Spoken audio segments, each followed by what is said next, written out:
Good morning everyone. I hope आप लोग भी अच्छे होंगे।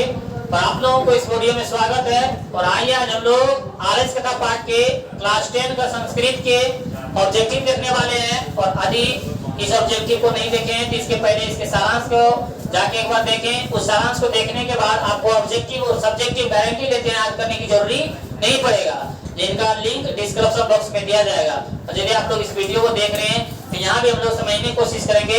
आइए देखते हैं हम लोग ऑब्जेक्टिव में क्या पूछा जा रहा है। ऑब्जेक्टिव में बोला जा रहा है हमारे पास आलस कथा। आलस कथा के पहले बताइए लेखक कौन है। आलस कथा के लेखक हमारे पास है विद्यापति। यहाँ पे बोल रहे हैं पहला क्वेश्चन हमारे पास है कि अरे बचाल कितना बोलते हो, किस पुरुष का कथन है। तो हम लोग बोलेंगे ऑप्शन में कि चतुर्थ की द्वितीय की तृतीय की प्रथम चतुर्थ। चतुर्थ व्यक्ति बोले थे अरे बचालो तुम लोग कितना बोलते हो। हमारा ऑप्शन ए हो जाएगा राइट आंसर।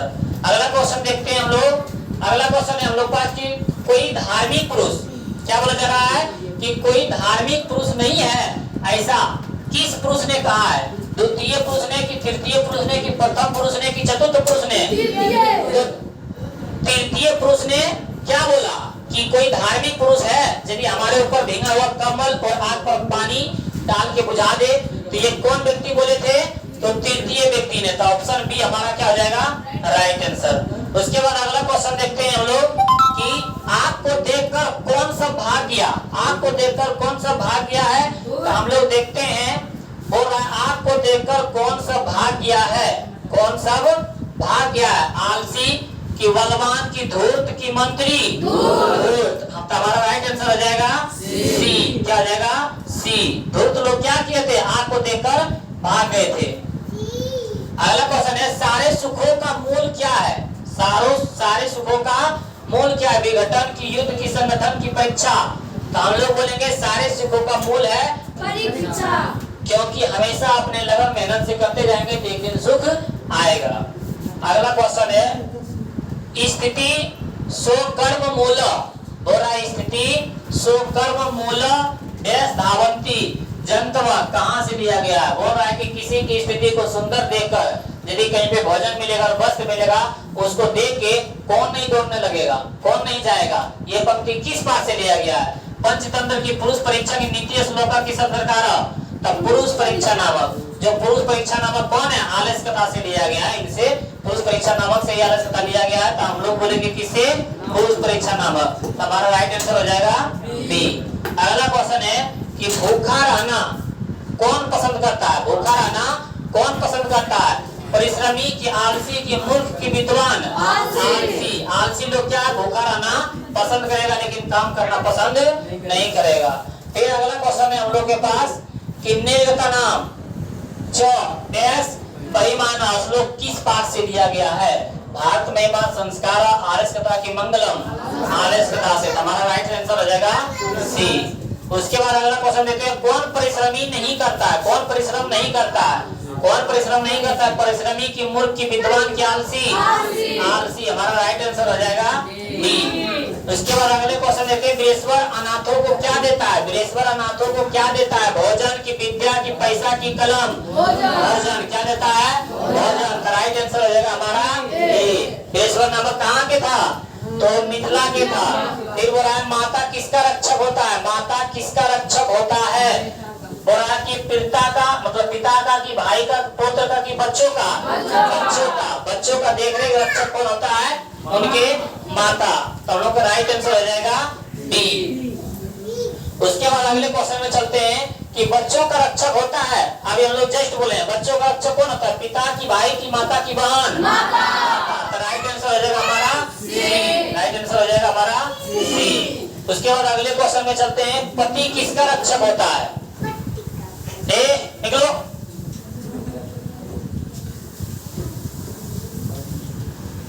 पति किसका रक्षक होता है, तो बोला स्त्रियों की, पुत्रों की, भाइयों की, बहन की। स्त्रियों की रक्षक होता है कौन, पति। तो हमारा राइट आंसर हो जाएगा।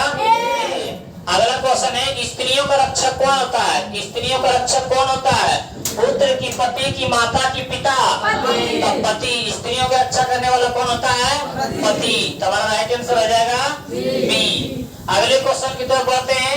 अगले क्वेश्चन में बोला पतिरेव गति डैश डैश कारुणिकम बिना। किस पाठ से लिया गया है? और पतिरेव गति स्त्री नाम बालका नाम जननी गति। और पति की रक्षा करने वाला, पत्नी की, स्त्रियों की रक्षा करने वाला पति होते हैं, और बच्चों का, बालक का रक्षा करने वाला उनकी माँ होती है। तो ये किस पाठ से लिया गया? संस्कार पतिरेव गति के मंगलम के शास्त्रकारा की आलस कथा। हमारा राइट आंसर हो जाएगा आलस कथा डी। क्या हो जाएगा? डी हम लोग का आंसर हो जाएगा राइट। और फिर देखते हैं अगला क्वेश्चन कि मिथिला भाषा के कवि कौन है? मिथिला भाषा के कवि कौन है? बोल रहे हैं प्रेमचंद। क्या बोला जा रहा है? प्रेमचंद की दिनकर की मिथिली शरण गुप्त की विद्यापति। तो हमारा राइट आंसर हो जाएगा विद्यापति। विद्यापति में मैथिली भाषा के अलावा किस भाषा में और ज्ञान था? संस्कृत भाषा में। और अगले क्वेश्चन चलते हैं। पुरुष परीक्षा ग्रंथ में किसके गुणों का वर्णन है? दानव, क्या बोला जा रहा है? दानव की, मानव की, देवता की, पशु। मानव के गुणों के बारे में क्या है? वर्णन किया गया है। उसके बाद अगला क्वेश्चन देखते हैं। पुरुष परीक्षा के रचनाकार कौन है? पुरुष परीक्षा नामक जो ग्रंथ लिखा गया उसका लेखक कौन है? बृहस्पति की, विष्णु शर्मा की, विद्यापति की, चाणक्य। विद्यापति राइट आंसर हो जाएगा हमारा विद्यापति, ऑप्शन सी। अगला क्वेश्चन है बृहस्पति कौन था? बृहस्पति कौन था बता सकते हैं? बृहस्पति मिथिला का राजा था कि मिथिला का मंत्री था, मिथिला का राजकुमार था, मिथिला का तालो क्या बोलेंगे? मिथिला के मंत्री था। राइट आंसर हो जाएगा हमारा बी। उसके बाद अगले क्वेश्चन में देखते हैं कि स्थिति सुतरे मूल्य ही देश के न धावंते जनता। यह युक्ति किस पाठ से लिया गया है कि स्थिति को देखकर कौन लोग नहीं दौड़ सकता है? इसके किस पाठ से लिया गया है? तो बोल रहा हमारे पास कि आलस कथा। क्या बोला जा रहा है? कि आलस कथा से बोला जा रहा है कि आलस कथा से, कि संस्कृत साहित्य लेखिका से, कि व्यापति कथा से, पाटलिपुत्र वैभव से। हम क्या बोलेंगे? आलस कथा से। ऑप्शन ए हमारा क्या जाएगा? Right answer. तो आप लोग एक बार सारांश को जाके देखें, आराम से ऑब्जेक्टिव बनने वाला है। पूरे सारांश को एक बार देखें अंतर, उसके बाद सब्जेक्टिव ऑब्जेक्टिव कोई भी दिक्कत होने वाला नहीं है। उसके बाद फिर हम लोग क्वेश्चन 20 नंबर देखते हैं कि बनावटी आलस दिखाकर कौन भोजन ग्रहण करते हैं? विद्वान की, मूर्ख की, धूर्त की, जानकार। धूर्त, ऑप्शन सी। ऑप्शन सी हमारा राइट आंसर हो जाएगा। फिर अगला क्वेश्चन है पुरुष परीक्षा किस भाषा क्या शिक्षा मिलती है? पुरुष परीक्षा से हमें क्या शिक्षा मिलती है? गुण निराकरण, समाप्त की, दर्शन की, दोष निराकरण की, साहित्य। हम लोग बोलेंगे दोष निराकरण। निराकरण मतलब दूर करना। यदि हम लोग पुरुष परीक्षा नामक ग्रंथ पढ़ते हैं तो ये क्या है? दोष को दूर करने के बारे में बताते हैं। दोष को दूर करने के बारे में बताते हैं कि दोष को दूर कैसे किया जाता है। राइट आंसर हो जाएगा ए बी सी डी। सी हमारा क्या जाएगा? Right answer. अगले क्वेश्चन की तरफ बढ़ते हैं। पुरुष परीक्षा किस पुरुष में विभिन्न मानव गुणों के महत्व का वर्णन करता है? तो बोल रहा है यहाँ पे हमारे पास क्या?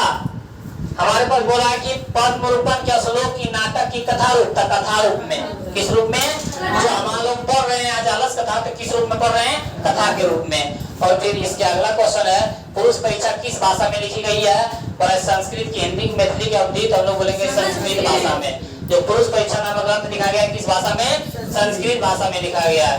फिर बोला पुरुष परीक्षा किस रूप में विद्यमान मानव गुणों के महत्व का वर्णन करता है? पद्म रूपों की, लोकप्रिय की, नाटक की, कथा के रूप में। फिर वही क्वेश्चन दोहराया गया है। कथा के रूप में हम लोग बोलेंगे क्योंकि हम लोग आलस कथा पढ़ रहे हैं। और इसके अगला क्वेश्चन है विद्यापति कौन है? विद्यापति कौन है? बोल रहा है कि लेखक की, कवि की, राजा की, मंत्री। तो हम लोग क्या बोलेंगे? कवि। ये जो है ये कवि है। फिर बोला जा रहा है अगला क्वेश्चन कि आग को गिरते हुए देखकर कौन आलस्यों को बाहर निकाला? कि आग ज्यादा बढ़ रहा था और आग भी ज्यादा लग चुका था, तो उनको देखकर कौन आलस्यों को निकाला था? मंत्री ने कि, राजा ने कि, प्रथम पुरुष ने कि, नियोगी पुरुष ने? नियोगी पुरुष ने। जो भी वहां के आलस्यशाला के देखभाल करने वाले थे वो क्या किए थे? आलस्यों को निकाले थे। अगला क्वेश्चन है दयावान लोग किसका रक्षक होता है? दया करने वाले लोग किसका रक्षक होता है? मानव के कि दानव के, मानव के, आलस्यों के, दृष्ट के? आलस्यों का क्या होता है? दयावान लोग क्या है? उनके ही मतलब रक्षक होते हैं। यदि दयावान लोग नहीं रहे तो आलस्यों का जीना मतलब मुश्किल हो जाएगा। अगला क्वेश्चन है लगता है इस घर में आग लग गई है, किस पुरुष ने? क्या बोला है कि लगता है इस घर में आग लग गया है, किस पुरुष ने कहा है? प्रथम पुरुष की, तृतीय पुरुष की, द्वितीय पुरुष की, बृहस्पति। द्वितीय पुरुष ने क्या बोला कि लगता है आग लग गया। प्रथम पुरुष ने क्या बोला कि लगता है क्या चीज का हल्ला हो रहा है। दूसरा बोला कि लगता है आग लग गया। तीसरा बोला क्या बोला कि कोई धार्मिक पुरुष नहीं है कि जो हमारे भीगे हुए कंबल और आग पर पानी डाल के बुझाते हो। चौथा पुरुष बोला अरे बचा लो, तुम लोग इतना क्यों बोलते हो? ये बोलता है कि इस घर में आग लग गया, किस पुरुष ने बोला है? तो द्वितीय पुरुष ने। राइट आंसर हो जाएगा हमारा सी। और अगला क्वेश्चन देखते हैं। अगला क्वेश्चन में फिर बोला गया है कि घर में लगी आग को देखकर कौन लोग पलायमान हो गए, मतलब घर में आग देखकर कौन लोग भाग गए थे? आलसी लोग की, समझदार लोग की, फुर्ती लोग की, धूर्त लोग? धूर्त लोग क्या हुए थे? घर में आग को देखकर सभी लोग भाग गए थे। और उसके बाद अगला क्वेश्चन है, अरे हल्ला कैसा? ये किसने बोला था कि क्या चीज का हल्ला हो रहा है? प्रथम पुरुष की, द्वितीय पुरुष की, मंत्री की, लेखक? प्रथम पुरुष बोला था कि क्या चीज का हल्ला हो रहा है। फिर अगला क्वेश्चन है, आलसशाला में आग लगने पर भी कितने लोग नहीं भागे? 3, 5, 4, 6? इसका राइट आंसर हो जाएगा हमारे पास 4। ऑप्शन सी क्या हो जाएगा इसका राइट आंसर। और फिर अगले क्वेश्चन है कि आलस्यों, 4 आलस्यों को कैसा व्यवहार किया गया है? 4 आलस्यों को कैसा व्यवहार किया गया है? पैर पकड़कर के, हाथ पकड़कर के, केस पकड़कर के, बाह पकड़कर, आराम से केस पकड़ के उसको निकाला, उसके साथ ऐसा व्यवहार किया ताकि वो आग में ना जले। और फिर अगला क्वेश्चन है हम लोग के पास क्या है कि चारों आलसी को क्या पकड़कर बाहर निकाल लिया गया? तो बोल रहा है, फिर अभी जो क्वेश्चन बोले हैं, हाथ, पैर, केस, कान, केस पकड़ के क्या किया? उसको बाहर निकाला गया। और आलसशाला में आग क्यों लगाई गई थी? तो हम लोग बोलेंगे आलस्यों को भगाने के लिए, आलस्यों की परीक्षा के लिए, आलस्यों की संपत्ति को हड़पने के लिए, कि इनमें से किसी के लिए नहीं, परीक्षा लेने के लिए, ताकि कौन कौन आलस्य है और कौन कौन आलस्य नहीं है। उसके बाद फिर अगला क्वेश्चन देते हैं, आलस्यों की परीक्षा क्या लगा कर लिया गया? तो पानी की, आग की, हवा की, बिजली? आग लगाकर क्या किया? आलस्यों को परीक्षा लिया गया। फिर अगला क्वेश्चन देखते हैं कि आलस्यों के घर में आग कौन लगवाता है? तो राजा की, मंत्री की, शत्रु की, नियोगी पुरुष यहाँ आना चाहिए। तो यहाँ क्या हो जाएगा? नियोगी पुरुष। अब कौन मतलब आग लगवाता है? नियोगी पुरुष ने। तो वही यहाँ पे बोल रहा है कि जो भी मां देख रेख करने वाले थे वही आग लगाए। फिर बोल रहा है कौन आलसशाला का बहाना, कौन आलस्य का बहाना बनाता है? धूर्त की, मूर्ख की, शत्रु की, दानव? धूर्त लोग क्या है? आलस्य का मतलब बहाना बनाता है।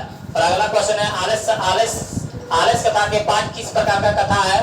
बोला है कि पद्यात्मक की, व्यंग्यात्मक की, शास्त्रात्मक की, कथानात्मक? तो व्यंग्यात्मक। हम पाए थे कि किस रूप में आलस्य कथा को किस रूप में लिखा गया? तो व्यंग्यात्मक रूप में। राइट आंसर हो जाएगा हमारा बी। और इसके अगला क्वेश्चन देते हैं, आलस्य कथा पाठ कहाँ से लिया गया है?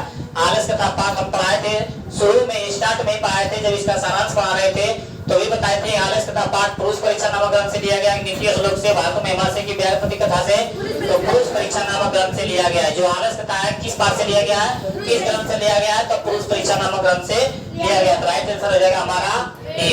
और फिर हम लोग बढ़ते हैं अगले क्वेश्चन की तरफ कि आलस्य कथा पाठ में किस दोष का वर्णन है? आलस्य की, चतुराई की, के अंधा का, की बहरा का? आलस्य कथा पाठ में हम लोग किसके बारे में पढ़ते हैं? आलस्यों के बारे में पढ़ते हैं, आलस्यों का जीवन किस तरह है। और फिर देखते हैं 41 नंबर में कि घर में आग लगने पर कौन नहीं भागा? राजा की, आलसी की, मंत्री? राजा की, आलसी की, मंत्री की, सैनिक? लोग क्या बोलेंगे? आलसी लोग क्या है? आग लगने पर भी वो भागे नहीं थे। उसके बाद अगला क्वेश्चन है हम लोग के पास है ही नहीं। तो आप लोगों से आशा करते हैं कि 41 क्वेश्चन में आप लोग कमेंट बॉक्स में बताइए कि कितना सही जवाब दिए हैं। और आप लोगों को यदि सही लगा है तो अपने दोस्तों के पास लाइक और सब्सक्राइब जरूर करें। धन्यवाद।